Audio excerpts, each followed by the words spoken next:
Why do some people seem steeled in the face of life's hardships?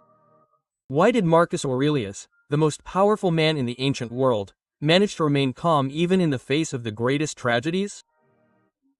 The answer lies in an ancient philosophy that can completely transform your relationship with suffering. Have you ever felt destroyed by criticism? Have you lost sleep over something that didn't even happen? Has your peace of mind been robbed by people or situations that are completely beyond your control? If the answer is yes, then you need to know the devastating power of Stoicism. Imagine never being a hostage to your emotions again. Imagine having total control over your reactions, regardless of the chaos around you. Today you will discover how the great leaders of history developed this unshakable mental armor.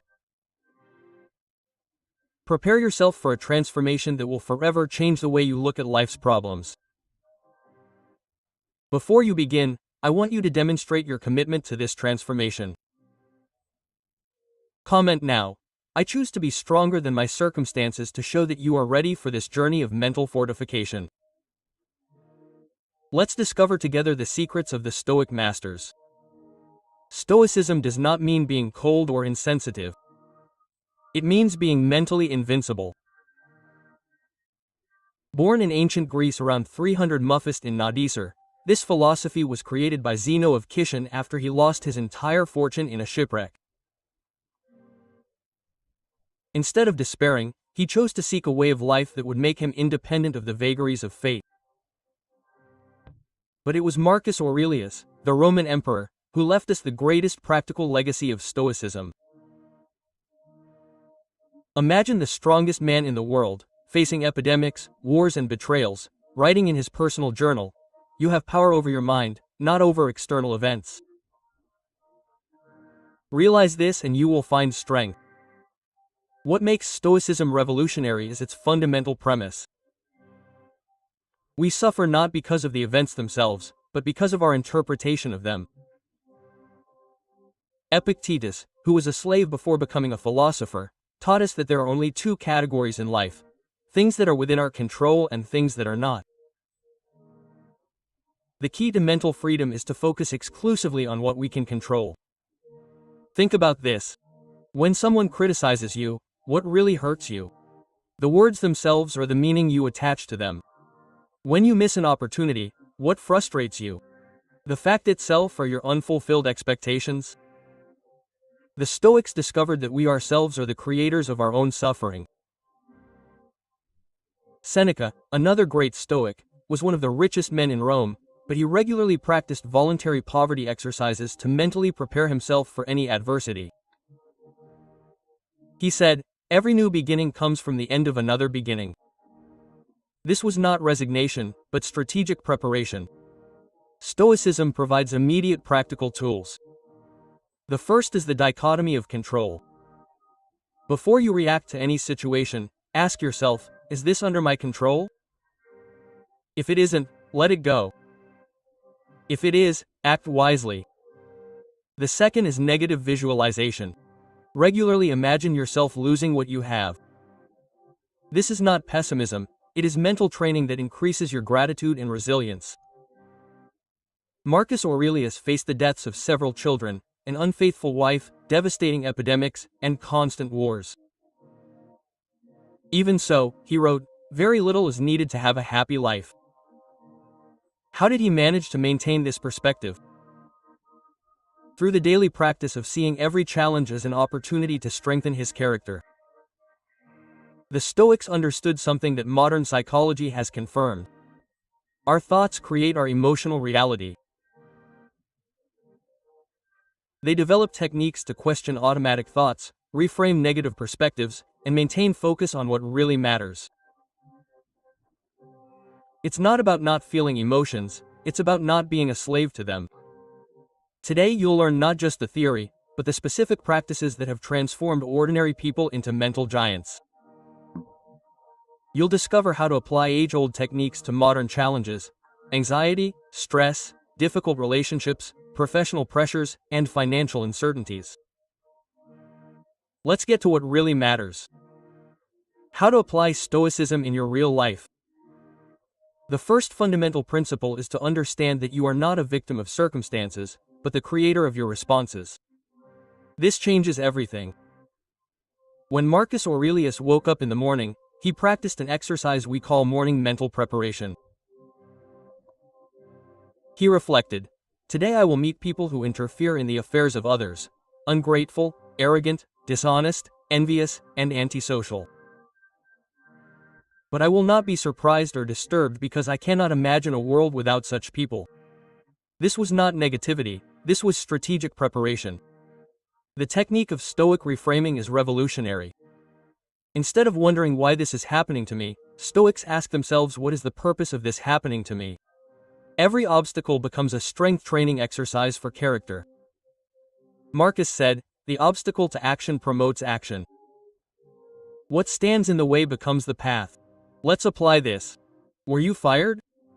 Instead of seeing yourself as a victim, ask what skills this situation will force me to develop. What new doors can this open? Were you betrayed? Instead of consuming yourself with anger, reflect, what lessons about discernment does this teach me? How can I become wiser in my choice of people? Epictetus taught a powerful technique called the discipline of desire. Happiness does not come from getting what we want, but from wanting what we get. This is not conformity, it is freedom. When you stop fighting reality, you free up energy to change it where possible. The practice of memento mori, reminding yourself that you will die, may seem morbid, but it is liberating. Seneca said, "Every day could be your last." That doesn't generate anxiety, it generates prioritization. Does that argument on WhatsApp even matter when you remember that you have limited time? That concern for the opinions of others still makes sense when you realize that we are all just passing through. The Stoics developed the concept of the cardinal virtues: wisdom, justice, courage, and moderation, temperance. Every decision must pass through this filter. Is it wise? Is it right? Requires courage, demonstrates self-control. When you align your actions with these virtues, you develop an unwavering moral compass. The technique of seeing from above is transformative. Marcus Aurelius frequently imagined himself observing life from a cosmic perspective. Would your current problems seem just as important if seen from the moon? This perspective does not minimize your experiences, but it helps to contextualize their real importance. Seneca practiced poverty exercises, sleeping on the floor, eating simple food, wearing old clothes to remind himself that happiness does not depend on external conditions. What exercise can you do today to remind yourself that you already have enough to be happy? Premeditations of the Omalorum. Imagining that bad things could happen. That's not pessimism, that's preparation. When you mentally rehearse the loss of your job, your health, or your possessions, two things happen. You appreciate what you have more, and you prepare better for adversity. It's like a flight simulator for life.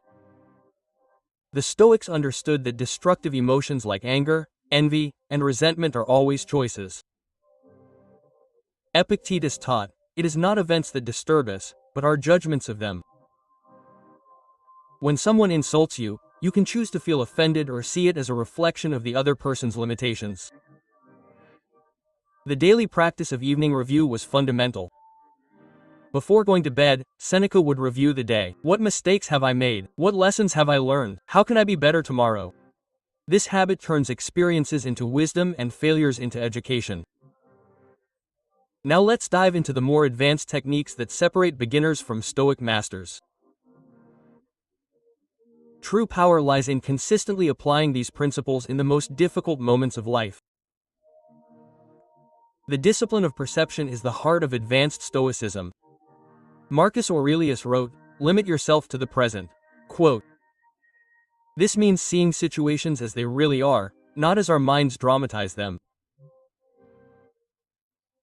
When you are anxious about the future, you create suffering related to events that may never happen. When you make light of the past, you punish yourself for things you can no longer change. Epictetus developed a technique called first impressions versus judgments. When something happens, your mind immediately creates a story. An unanswered email becomes I hate you. A traffic delay becomes my day is ruined. The Stoic learns to separate the pure fact from the emotional interpretation. The fact, unanswered email, possibilities, the person is busy, didn't see it. He thinks about the answer. Your initial interpretation is just a possibility, not the truth. The contingency clause is a sophisticated practice in which you mentally add if the gods will it to all your plans. This is not fatalism, it is the recognition that we control the effort, not the outcome. When you say I will get that promotion, if the gods will it, you are prepared to give your best, without destroying yourself, if the outcome is different from what you expected. Seneca practiced preferable indifference, a subtle but crucial distinction. Some things are truly indifferent to happiness, wealth, fame, appearance, but may still be preferable under normal circumstances. You may prefer to be rich than poor, but your peace of mind does not depend on it. This nuance allows you to seek improvements without becoming their slave. The technique of voluntary ego death is extremely advanced. When someone criticizes or humiliates you, instead of defending your ego, you voluntarily kill it. You ask yourself, is there any truth in this? Can I learn something? This practice destroys the need to always be right and turns enemies into teachers. Marcus Aurelius developed the contemplation of universal impermanence. He observed that everything, empires, mountains, stars, is temporary. Your current pains are also temporary. Your successes too. This perspective simultaneously generates humility and courage. Humility because nothing you build is permanent. Courage because nothing you suffer is permanent. Wise visualization is a powerful tool for decision-making. When faced with a dilemma, ask yourself how Seneca would act, what Marcus Aurelius would do, how Epictet would respond. You create an internal council of Stoic mentors to guide your choices. The Stoics practiced progressive detachment exercises. Start small, intentionally wear simpler clothes, eat more basic food, sleep in less comfortable conditions. This is not masochism, it is training to discover that your happiness is independent of these things. Turning obstacles into fuel is mental alchemy. Ryan Holiday popularized this concept that the obstacle is the path. Every difficulty contains exactly the lessons you need to grow. Your greatest weakness, if you work on it, becomes your greatest strength. Your greatest pain processed becomes your wisdom. The practice of total responsibility is liberating, but scary. You take 100% responsibility for your emotions and reactions, even when others are clearly to blame for events. This does not mean accepting abuse, but recognizing that your response is always your choice and that choice determines your life experience. Seneca taught the application of the worst-case scenario. For every concern, go all the way, and if that happens, and then, you will usually find that even the worst-case scenario is survivable and will often lead to unexpected growth and opportunities. The practice of Stoic gratitude goes beyond being grateful for what you have. You are grateful for the challenges that have strengthened you, for the losses that have taught you, for the enemies that have developed you. Marcus Aurelius was grateful even for the difficult people in his life, because they taught him patience. It is time to integrate all that we have explored and transform this knowledge into real power in your life. Stoicism is not an academic theory. It is a mental technology developed by people who have faced the greatest challenges imaginable and emerged not only intact, but strengthened. Let's recap the fundamental transformations you can implement immediately. First, the radical shift in perspective. You never have to be a victim of external circumstances again. Marcus Aurelius governed an empire in crisis, lost children, faced betrayals and epidemics, but also maintained inner peace because he understood that you have power over your mind, not over external events. The dichotomy of control becomes your new way of processing any situation. Before you react emotionally, Pause and ask yourself, is this under my control? If it isn't, let it go immediately, conserving your mental energy for what really matters. If it is under your control, you act with wisdom and determination, without emotional waste. Stoic reframing instantly transforms obstacles into opportunities. Instead of why me, you ask yourself, what is the purpose of this? Every challenge becomes a gym for your character. Seneca said, every new beginning comes from the end of another beginning. Your losses become portals to better versions of yourself. Quote, the daily practices we implement, the morning mental preparation, the evening review, the reminders, the negative visualization become automatic tools to maintain your mental fortress. You develop a routine of psychological fortification that makes you virtually invulnerable to unnecessary drama. The discipline of perception revolutionizes the way you experience reality. You learn to separate facts from interpretations, initial impressions from truths.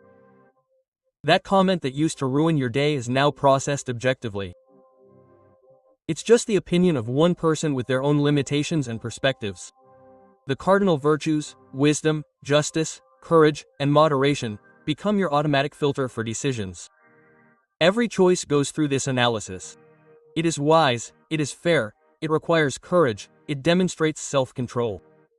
This creates an unwavering moral compass that simplifies complex decisions. The concept of preferable indifferences frees you from emotional slavery to outcomes. You may prefer success to failure, health to illness, wealth to poverty, but your peace of mind is independent of these things. This allows you to seek improvement without anxiety and accept failures without despair. The practice of universal impermanence puts everything into cosmic perspective. Your current problems, seen from eternity, are temporary. Your current successes are also temporary. This simultaneously generates humility. You are not the center of the universe, and courage and this suffering will pass. Turning obstacles into fuel completely changes your relationship with adversity. You stop avoiding difficulties and start seeing them as opportunities for strength. Every difficult person teaches you patience. Every failure teaches you resilience. Every loss teaches you detachment. The evening review creates a loop of continuous improvement. Every day you learn lessons, identify patterns, adjust behaviors. Your mistakes become education. Your experiences become wisdom. You consciously evolve instead of unconsciously repeating the same patterns. Total responsibility frees you from the role of victim forever. Even when others cause negative events, you maintain 100% control over your response. That response determines your experience of life, regardless of the actions of others. Applying these principles is not perfect from the start. Seneca admitted that he still struggled with his emotions after decades of practice. The difference is that you now have the tools to process, learn, and grow with each challenge instead of simply suffering through them. The end result is a life of authentic freedom, freedom from unnecessary drama, unrealistic expectations, the need for external approval, the fear of adversity. You become like a rock in the ocean.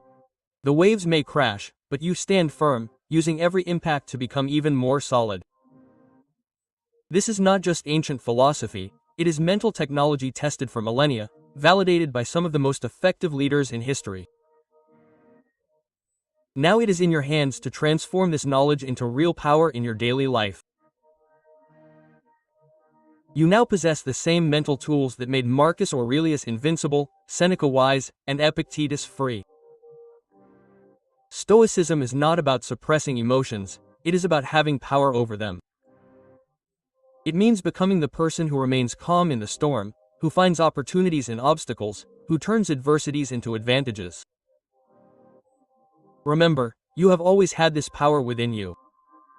Stoicism simply teaches you how to access it.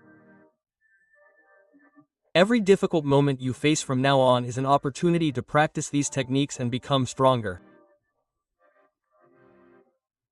On the final screen you will find 2 videos that will further deepen your mental fortification journey. Click on them to transform yourself. If you've made it this far, congratulations. You've demonstrated the persistence that separates ordinary people from extraordinary people. Comment now. I am stronger now and I choose to grow with each challenge to strengthen your commitment to this new mindset. Your Stoic journey begins now. Use these tools, practice daily, and in no time, you'll be a mentally armored version of yourself. The world needs people like you, strong, wise, and unwavering. Go be that person.